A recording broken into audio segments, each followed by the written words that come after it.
With great pleasure, I introduce the second keynote speaker for the second day of our symposium, Ben Schneiderman.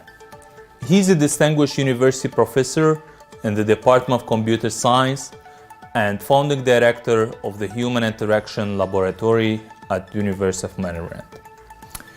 He's a fellow of AAAS, ACM, IEEE, NAI, and member of the National Academy of Engineering in recognition of his pioneering contributions to the human-computer interaction community and also information visualization. His widely used contributions include clickable highlight web links, high-precision touchscreen keyboards for mobile devices, and tagging for photos. Schneiderman's information visualization innovation include dynamic query slider for Spotfire, development of T-maps for viewing hierarchical data, novel network visualization for Node XL, and the event sequence analysis for electronic health records. Ben is the author as well of the very famous book about the new ABCs of research. He actually described it in this book how research can produce really high impact. Please join me welcoming our next keynote speaker. Thank you.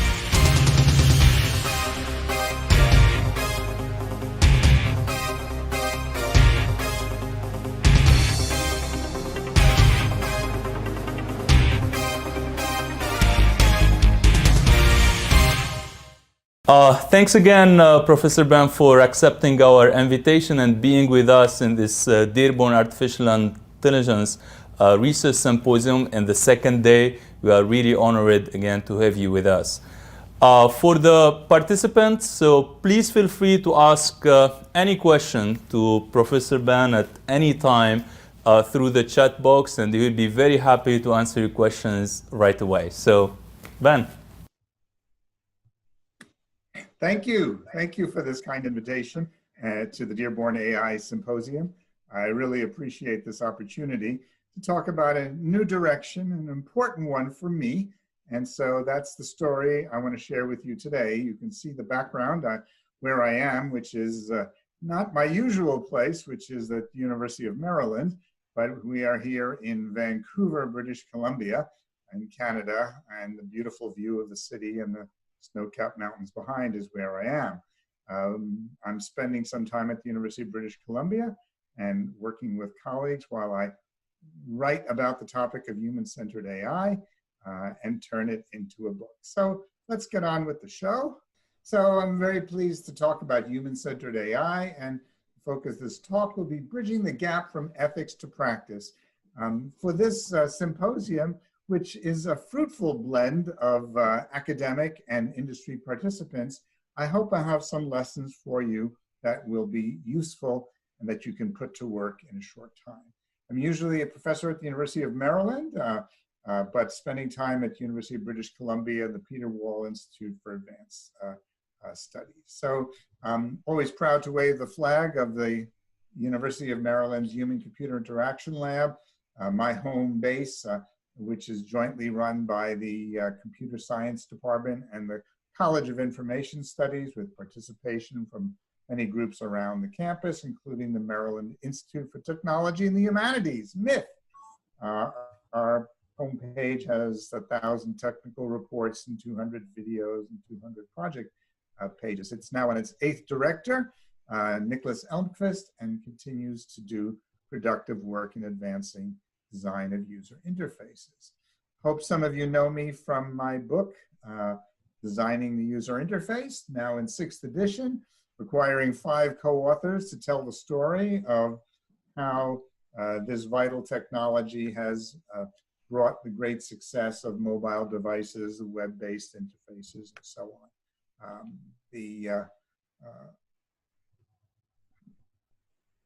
The work that you may know me for is of web links. The idea that certain words are highlighted in a paragraph in light blue, that was our work in 1985. And clicking to go somewhere in a fresh place was something that Tim Berners-Lee picked up in his Spring '89 manifesto for the web. We also developed in 1988, the tiny touchscreen keyboards that became possible for use on mobile devices. Steve Jobs visited our lab, and I became a consultant for Apple for 5 years, so I know a little bit about how that technology got put to work. I also hold a patent on photo tagging, which has been widely influential. So those are easy ones to talk about, but much of my work has been about information visualization.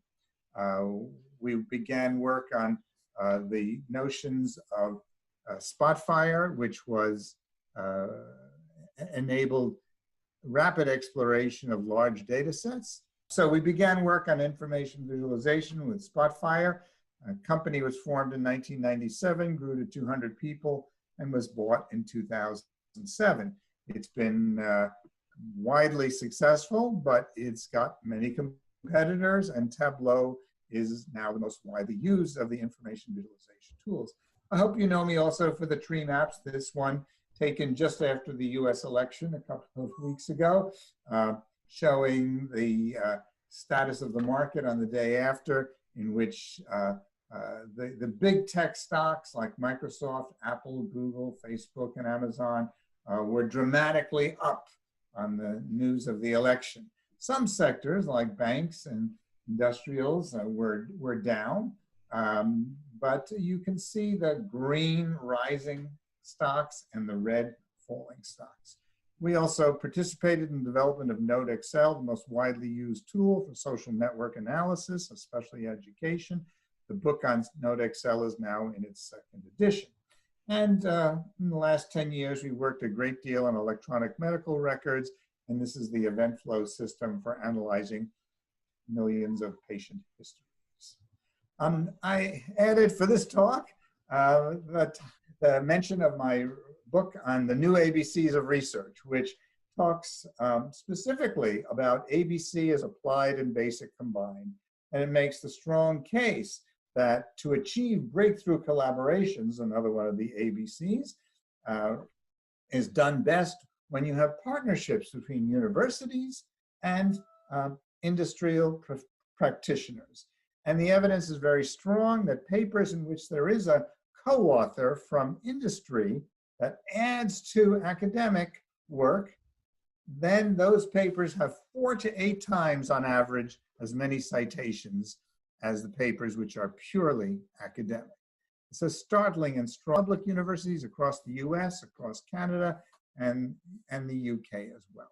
So this book tells a story about how to shape research to be effective, and it's a guide for junior researchers as well as a manifesto for leadership by senior researchers, academic administrators, business leaders, and funding agencies. So that's where I've come from, but today I'm talking about the future. And the bold view I offer here is what I'm calling a second Copernican revolution. And that means the shift in the attention that we have. Until now, the topic of AI, very fundamental and powerful technology that's developed, plus the algorithms around it, were seen as the center of focus. That was the technology development. And humans were in the loop. This is a phrase that's often used, and they were around. And this kind of solar system model I liken to the ancient version of Ptolemy. But I think where we're going now is a human-centered approach. And the shift in AI to human-centered AI puts humans at the center and makes AI revolve around it. And so all the efforts about responsible AI and focusing on explainability, giving humans control, and also the need to focus on the benefits to society are important. So that shift entails a shift from measuring the efficacy of algorithms, their speed and performance, to the ways in which human performance is being improved. And that's really the goal here. We're going to talk about a human-centered approach. Okay? So what do we mean by human-centered AI? Well, I will say that the goal is to amplify, augment, enhance, and empower people. That's the central notion. We want to have dramatic improvements in human capabilities and the capacity to find information, do search, email and text. These have all happened already. Digital photography is my favorite example. It empowers billions of people to make images, to record their experiences in dramatic ways that were not possible 200 years ago. The navigation devices also empower people in rich ways, and business formation tools, whether it's eBay or Etsy or Uber or Lyft or many others, have changed the capabilities that people have. And that's been the legacy of human-computer interaction and the excellence of design that go into mobile devices, e-commerce websites, and many other applications. So the goal, though, for human-centered AI is the reliable, safe, and trustworthy expansion of these ideas. And the larger circle of goals are the human self-efficacy. We support humans being in control, human creativity and responsibility, and still even higher, the notion that human values, rights, and dignity are what we are seeking. All right, so that's a larger vision, but there's some practical things of how we get there. So we start from the powerful tools that we have around us already. These are the robots of our time, and these are just the starting point, and changing and amplifying these ideas will become the next stage. So we have the humble coffee maker, the rice cooker, the blender below, and dishwasher, clothes washer, dryers. These control panels are success stories. They enable people to do powerful things that just weren't possible before. And we're going to be looking at the ways to expand those capabilities. Now, we already see that in things like the DaVinci Tele-Operated surgery. And this device enables surgeons to do very careful work in difficult to reach parts of the human body. The newspapers enjoy, the headline makers love telling the story that says surgical robots do better than human robots. But the truth is, as the developers say on their webpage, robots don't perform surgery. Your surgeon performs surgery with DaVinci by using instruments that he or she guides via a console. So that's the model we really should be following, of tele-operated devices that give people enormous powers to do things they could not do before in a reliable, safe, and trustworthy way. We also talk about, autonomous devices like the Mars Rovers, but they're only autonomous up to a point. NASA's Jet Propulsion Lab has a whole floor of people working to control those robots. And so what we begin to understand, the notions of autonomy are somewhat exaggerated. And we need to provide a balanced view here, which will provide the limited autonomy that allows the Mars rover to go forward, to avoid obstacles, to avoid precipices, and to move about on the Martian surface. But we also need to give the human operators control. And that balance between autonomy and control is what is needed for the human-centered AI notions. Similarly, we used to think of a pacemaker embedded in your chest as being an autonomous device. But increasingly, we have control panels to operate those, because autonomous on its own has its limitations. But if we add a human controller for the patient themselves, their clinician, or for the company that monitors thousands of pacemakers to improve their performance, the designs for the future will have a balance between autonomous operation and human control. Similarly, for financial environments, what really works here is the human control over high-speed trading and over financial exchanges of many kinds. That's why the Bloomberg terminal is such a success. 300,000 people around the world pay $20,000 a month to have this information and this device as their tool to enable them to be success in their financial activities. And similarly, counterterrorism centers, police control centers, highway control centers depend on large visual spaces and human-human collaboration that's supported by machines, by algorithms, by artificial intelligence, by machine learning, and many other tools. But getting that balance right is still the issue. Okay? That idea continues in these medical workstations, office workstations, and so on.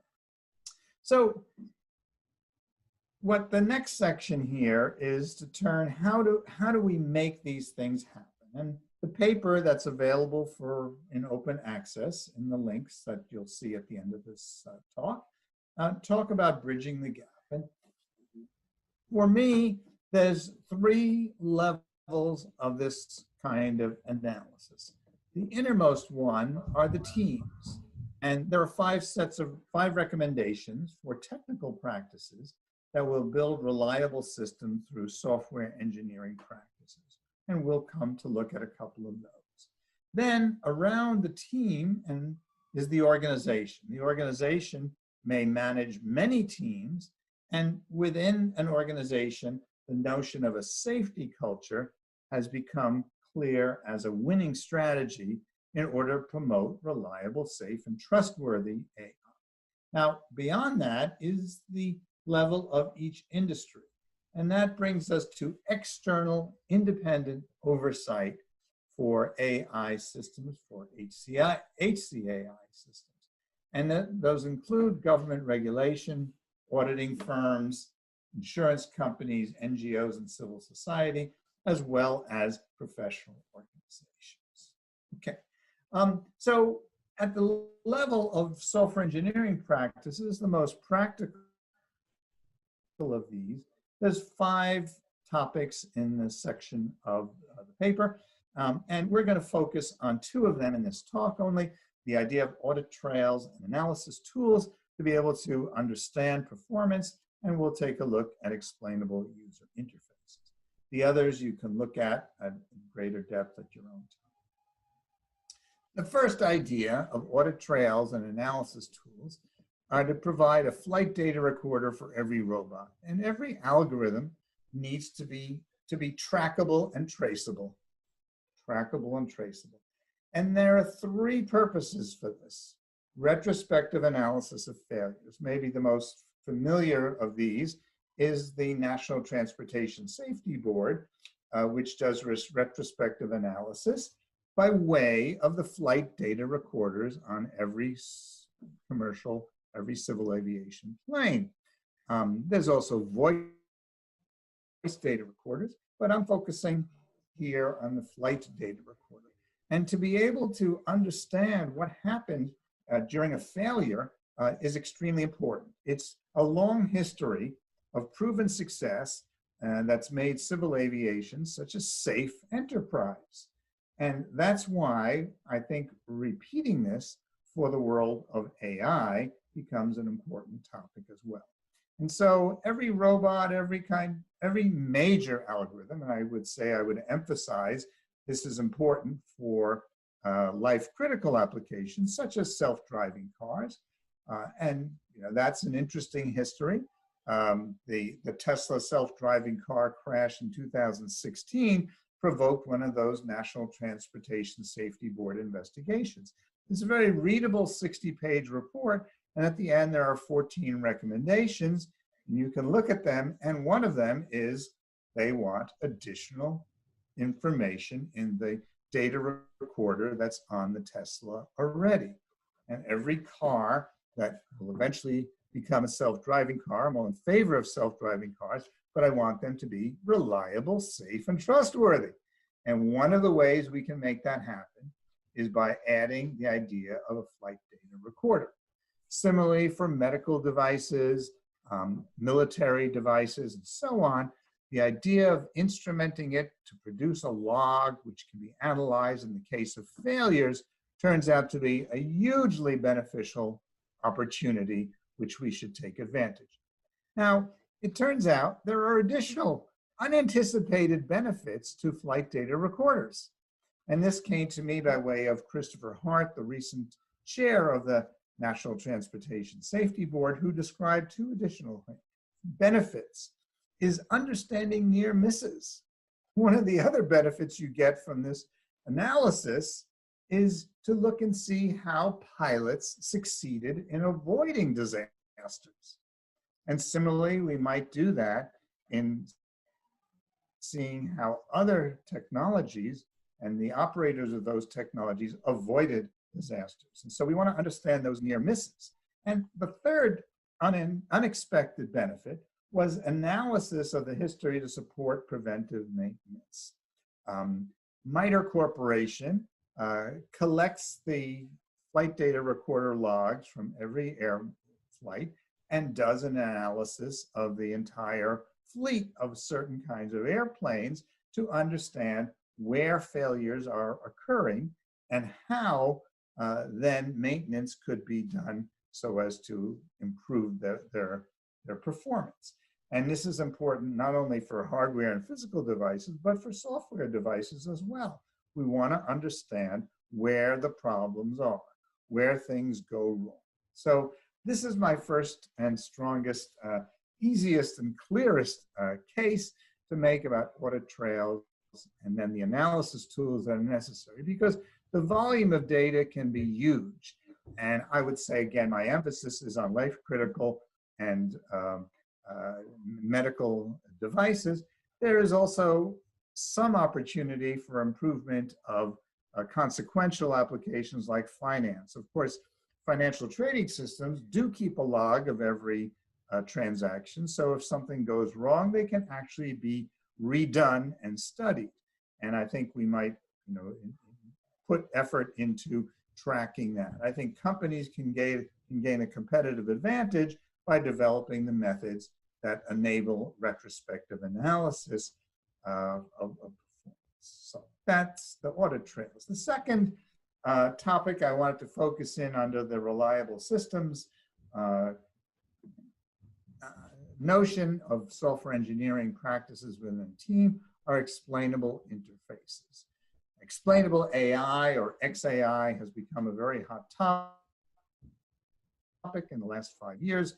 It was encouraged by DARPA, Defense Advanced Research Projects Agency's 11 projects in this area, and it's a huge topic of discussion. The most common approach to explainable user interfaces are what might be called retrospective explanations. A user has encountered an AI system, and the result that came was something they didn't expect or they didn't want, such as being rejected from a mortgage application or from a parole granting application.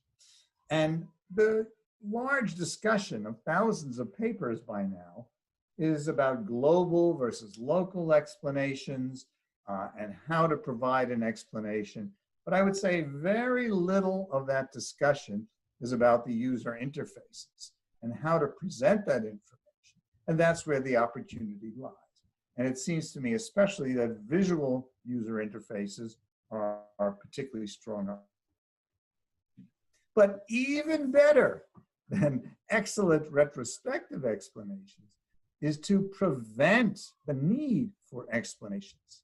And so what I'm going to advocate and show here is the idea of prospective, exploratory user interfaces to prevent confusion and surprise. We want to avoid the need for an explanation.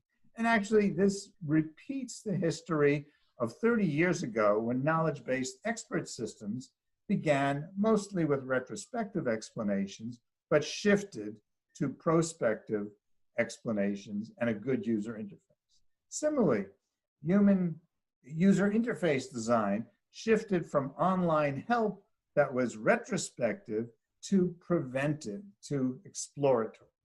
And let's take a look at the familiar example. Here's a simple one of a post hoc or retrospective report about a mortgage application. So the user might enter the mortgage amount requested, their household monthly income, their liquid assets, then they would click submit, and they might get this kind of retrospective explanation. We're sorry, your mortgage loan was not approved. You might be approved if you reduce the mortgage amount requested, increase your household monthly income, or increase your liquid assets. Well, that's okay, that's pretty good, but it doesn't really give the consumer a clear picture of how much they need and which one they could make a bigger change in, and whether the effects are linear or exponential for these. So a better way might be an exploratory user interface in which the user had a slider and could adjust the mortgage amount that they requested. If they add more, it trims their blue area. If they have a greater household income, it would increase the blue area. If their liquid assets were greater, that would increase it. And they can explore with this user interface to see how to get their score raised up past the green line of what's needed, what's needed for approval of the loan. And this idea of a prospective or exploratory user interface is beginning to catch on. I recently looked at one bank that I use and found that they were now using this kind of an interface to allow customers to explore for possible mortgages. Okay, so I'll just say a few more words about safety culture, the business management strategies for an organization. Leadership commitment to safety is number one. Management needs to step up and make clear that they're committed to the safety of operation of their systems, especially the AI systems that we're talking about. Then hiring and training has to be oriented towards safety. There needs to be reporting of failures and near misses, and especially near misses. It turns out near misses are, because they happen more often, are a better indicator and guide how to adapt practice than studies of failures, which tend to be rare. Okay? Internal review boards for problems and future plans, and then alignment with industry standard practices, the IEEE, the ISO, and many other practices are important in the area of AI. Maybe the Robotics Industries Association in the US is a good example of an organization that's well aligned with promoting industry standard practices that encourage safety for industrial robots. The third level in my oval is independent oversight for an industry, and government interventions and regulations are possible here. There's resistance to having government regulation. The suggestion by many companies is that it limits innovation, which is possible, but we have counterexamples that government interventions to regulate automobile safety and then fuel efficiency were enormous stimulants to innovation and making better, safer cars. Okay, so if you begin to study these, then you'll see government agencies like the Federal Trade Commission, which looks at financial industries and credit reporting, has been a long-term leader in this area, going back to the 1970s with the Fair Credit Reporting Act, which already had algorithms to make decisions on the part of banks, and they are now addressing AI and machine learning approaches in their work. Similarly, the Food and Drug Administration, which monitors pharmaceutical manufacturing and meatpacking industries, has been developing its capabilities with AI and other technologies. So I think there will be an emergence of good government intervention and regulation practices. There's a White House report which talks strongly about how AI and human-centered AI need to be advanced, and government investment, and the National Science Foundation's artificial intelligence centers have already 7 have been granted, another 8 will be awarded in the coming year. So I think those can be positive ways that we promote trustworthiness. I think there's also an opportunity for the large accounting firms like KPMG, PricewaterhouseCoopers, Ernst & Young, and Deloitte to become stewards and oversight for industry AI projects. They already do that for their accounting practices, and would be natural to extend that to artificial intelligence. I see insurance companies as another opportunity, as they have been for the building industry and medical care, where they improve the quality of products by their insurance of those that adhere to certain standards. So if you have, if you're building a building, you adhere to the building codes. Those were the standards that I mentioned. And then you come to the zoning commission to get independent oversight for your plan. The zoning commission gives you approval, you build your building, then the inspector arrives, gives you a certificate of occupancy, and then the insurance companies say, we will insure you. And so that kind of process could play out in the AI world as well. There's strong efforts from non-governmental and civil society organizations that have written several hundred reports on responsible AI and are helping to shape public opinion. And then professional organizations and research institutes, IEEE and ACM have been active in these areas, and research institutes like Partnership on AI and OpenAI are also developing new possibilities and focusing a lot on trustworthy and certification methods. I've given some more examples here of the notion of independent oversight and how it's been used in a variety of environments. And I will just sort of give a suggestion that there are 3 forms of independent oversight that could be useful to improve trustworthiness of AI systems. First is planning oversight, the idea of a zoning commission, or if a major bank is proposing a new mortgage system, they might come and present their case that they are making a reliable, safe, and trustworthy system.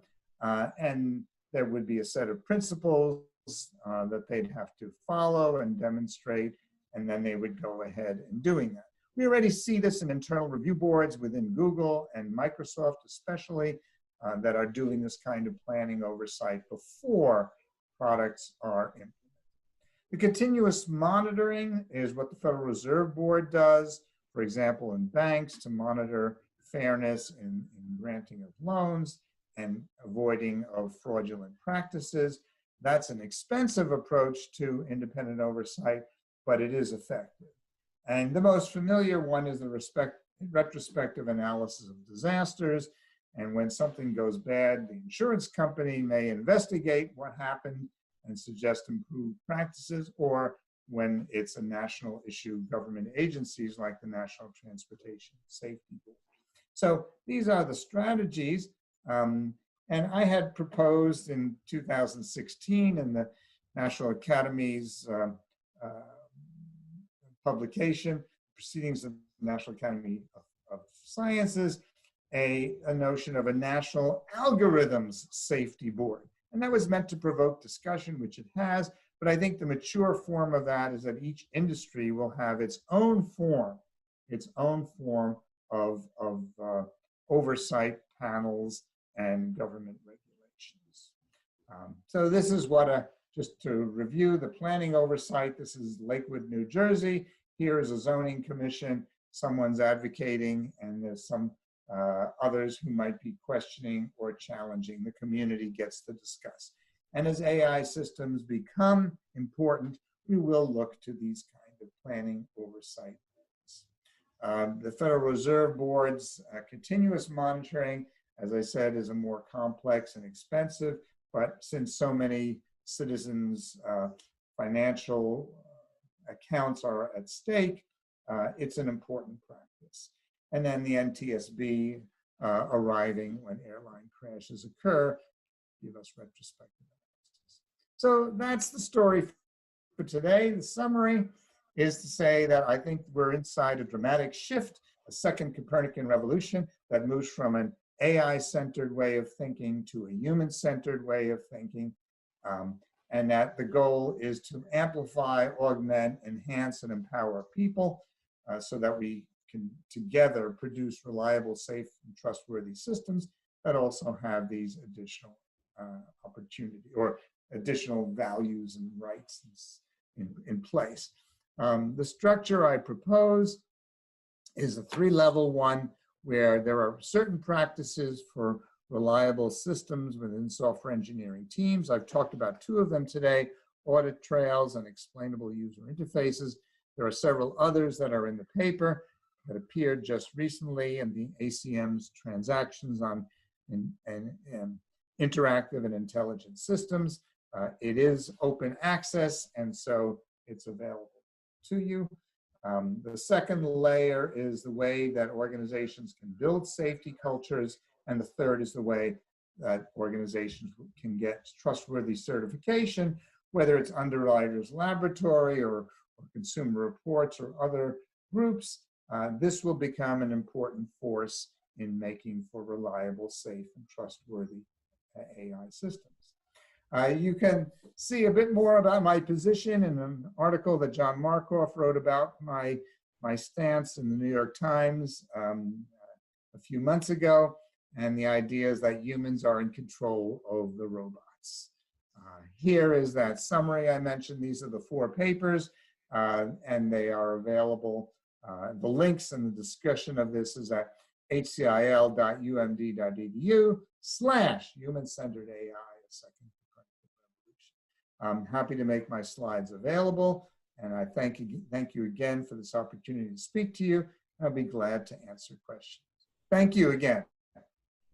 Thanks a lot, Ben, really, for this very insightful keynote, and really, I mean, very important and insightful vision about how to actually incorporate the human actually in monitoring AI system, making them and introducing more trust in AI system via this approach of integrating the humans in an efficient way.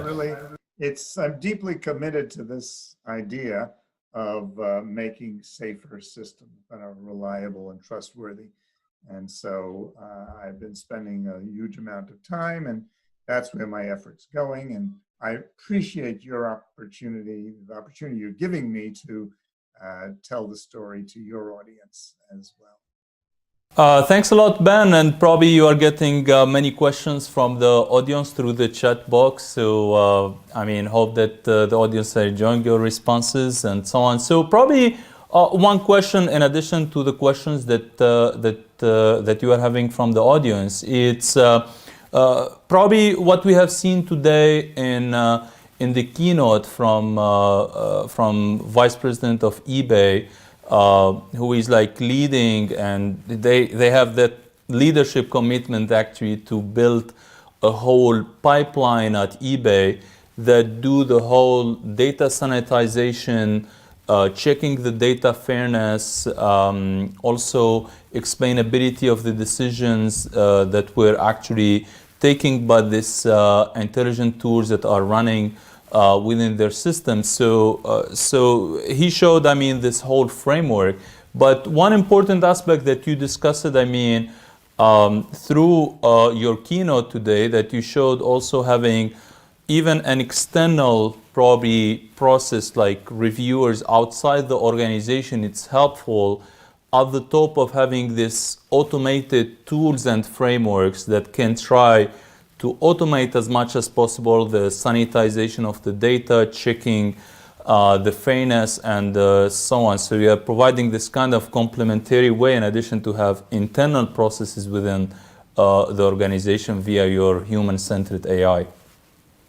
Exactly right. Exactly right. That companies are likely to say, as Google has, you know, we're really careful in developing our AI systems. We really want to get them right. We have extensive review processes.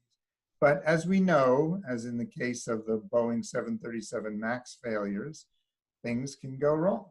And in that case, the certification from the FAA was done inadequately.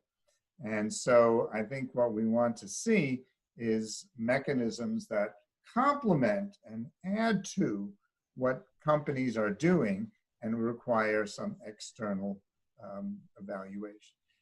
There are various strategies for this. As you may know, Facebook has instituted what they call an independent oversight panel, but they're very much controlled by Facebook and paid for by Facebook. So many people have questioned their true independence, but they've just begun their work, so we'll have to see how they do, because AI systems within social media are a major challenge and a problem in dealing with misinformation, with fake news. And so we need to strengthen those. And I think some external pressures on these companies will be very important. Yeah, thanks again, Ben. Really very insightful keynote, and